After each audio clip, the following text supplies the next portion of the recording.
Right, here we go. A walk along the prom, part one. No, it's not going to be a wrap when it comes to that. I'm crap. Right, so I'm going to start here. I'll do it in two parts because it's a long hike down the steps onto the road. And those are the last bits of the botanical gardens. That's all that's left.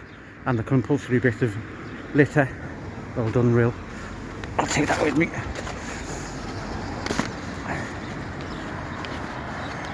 And here we are, first of 100 care homes.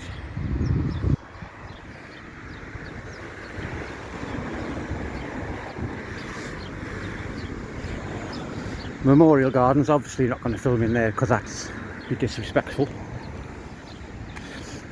And the first point of call is that tower over there. It used to be the beacon for all the ships in the Mersey coming in, and I'm sure there's the 7-4 on the top. I tried googling it but I can't find any more information, but maybe that's another one of these urban myths things. This place here, new addition. I went for an interview there. There was about 40 of us in the room. We had to do all these daft games to test how good we're going to be. And when I did the one-to-one, I said to the fella, will my age have anything to do with being employed? And he showed me that it wouldn't. So of course he employed all the kids, who lasted about 2 weeks, and they had to go through the whole process again. Age before experience. Bitter and twisted? I think not, because now I'd be furloughed and probably out of a job. Travelodge looks busy all through the summer when we do manage to get away from you know what. And it's nice to know in a place like that you know what you're going to get. Now this place is built on the site of the old Grange Hotel and Pub, which is one of the best places to go for a lock-in. We went there one night, got in early to make sure we got a seat. It's about 11 o'clock. And 7 dwarfs walked in. I kid you not. They sitting thinking, how much have I had to drink? 7 dwarfs in the bar. And it turns out they were in a pantomime over here at the Pavilion Theatre. I don't know what pantomime it was. I think it was Cinderella or Sleeping Beauty, one of them. But you know, makes for interesting drinking companions. That place over there, the kite sail shop, is a great, as you see, there's a few people out there now. Run the summer, it's a great place to sit and people watch, although the beer is a bit pricey.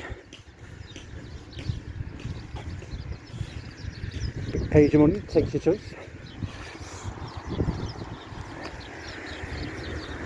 More lovely water ponds.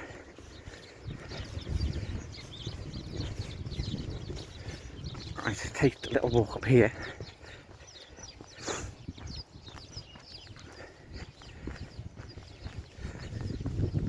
This dip here, or little valley or whatever you want to call it, the kite shop over there trying to take your own, because they want to turn it into like a lagoon kind of thing, where they'll have a tidal wave so you can do a bit of surfing and then other water sports.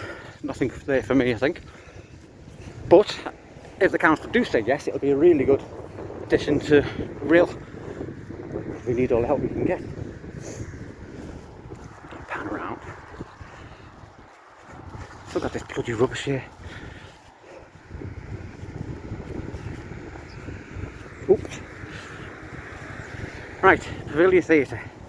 I've seen the best concert I've ever seen here and the worst show I've ever seen. The best was, what's his bloody name? David... Oh, I can't remember. Anyway, it was David somebody's Soul Heroes or Thieves or something like that.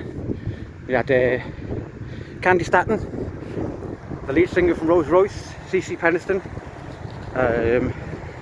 Foundations, Billy Paul. Absolutely amazing. The whole audience are up dancing and singing. Brilliant. The worst show I ever saw was the Wizard of Oz. Wizard of Oz. No munchkins, no wizard, no twister, no flying monkeys. I mean, what's that all about? So bad it was good. And the last show I saw was The Adventures of Priscilla, Queen of the Desert. And as you do, I went to full drag. And after it, there was a last night party which we got to go to, where I proceeded to get mightily drunk. this rubbish.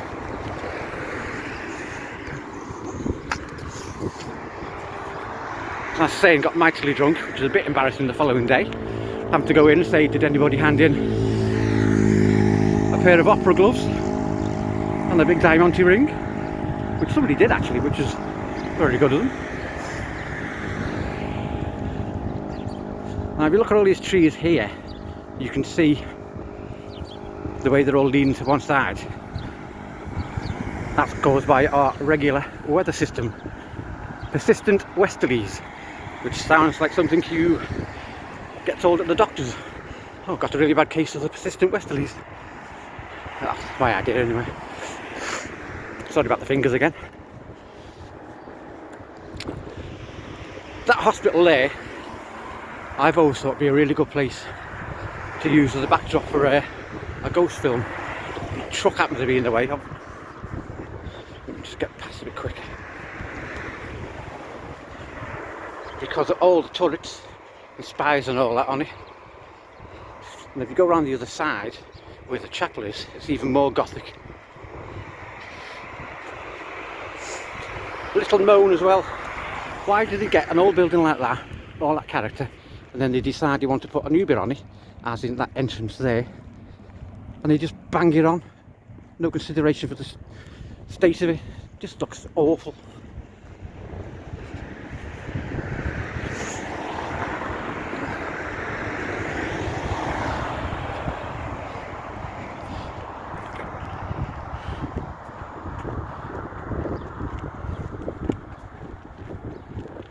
Coming up to the main entrance now for the site where all the building work is centred for the flood defences. Fingers again, Mark, stop it. Just my other hand's getting cold. Now usually if you look into the big pile of the boulders that they're using, and I have no idea where they're getting sourced from, but it would be interesting to find out where these brickies get the rocks off. But I bet you there's none in there today. Not brickies, builders. Typical. Oh, there are. There's a load over there. There's usually more than that. Quiet in there today. Oh, it's high tide, so they can't be doing any work. And I'll come to the break on this because the land's going to drop off. And we'll do the second part when I'm a bit warmer.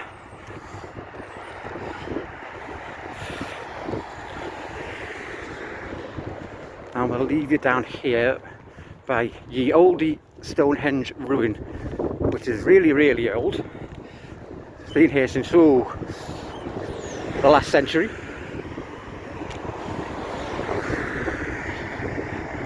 And not much of you out to see, but hopefully it'll clear up for the next one. Bye bye.